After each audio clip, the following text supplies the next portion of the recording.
ഇപ്പോഴും കോൺഗ്രസ് വാഗ്ദാനം ചെയ്ത കാര്യങ്ങൾ പോയിട്ടില്ല എന്ന് നമുക്ക് പറയേണ്ടി വരും. കാരണം ഒരു വർഷമാണ് നാളത്തേക്ക്.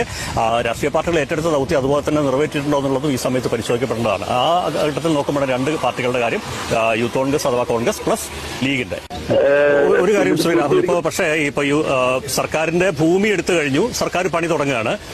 സർക്കാർ ഭൂമി എടുത്തു പണി തുടങ്ങുകയാണ്. യൂത്ത് നമ്മുടെ മുസ്ലിം ലീഗ് ആണെങ്കിലും സ്ഥലം എടുത്തു, അതിൽ ചെറിയ തർക്കമൊക്കെ ഉണ്ട്. പക്ഷേ കോൺഗ്രസിന്റെ മധുരവീടിന്റെ നിർമ്മാണം പൂർത്തിയായി, മറ്റന്റെ തറയൊക്കെ കെട്ടിക്കൊണ്ടിരിക്കുകയാണ്. നമ്മൾ അവിടെ നിന്നാണ് ഇപ്പൊ രാവിലെ തത്സമയ സംരക്ഷണമൊക്കെ ചെയ്തത്. ഞാൻ ചോദിക്കുന്നതല്ല, ഇപ്പോ യൂത്ത് കോൺഗ്രസോ അല്ലെങ്കിൽ കോൺഗ്രസോ സ്ഥലം തന്നെ വാങ്ങിയിട്ടുണ്ടോ? സ്ഥലം ഏറ്റെടുക്കൽ ഏതാണ്ട് പൂർത്തീകരിക്കപ്പെട്ടു. സ്ഥലം ഏറ്റെടുത്ത് കഴിഞ്ഞിട്ടുണ്ടോ കോൺഗ്രസിന്റെ ഭൂമി? അത് എവിടെയാണെന്നുള്ള കാര്യത്തിൽ ഒരു ധാരണക്കുറവുണ്ടെന്നൊക്കെയാണ് പൊതുവെ ഇവിടെ വരുമ്പോൾ മനസ്സിലാവുന്നത്. അങ്ങനെ ഇന്ന സ്ഥലത്ത് എത്ര വീട് എന്നുള്ള ഒരു നിലയിലേക്കൊക്കെ പറയാറായിട്ടുണ്ടോ കോൺഗ്രസിന്?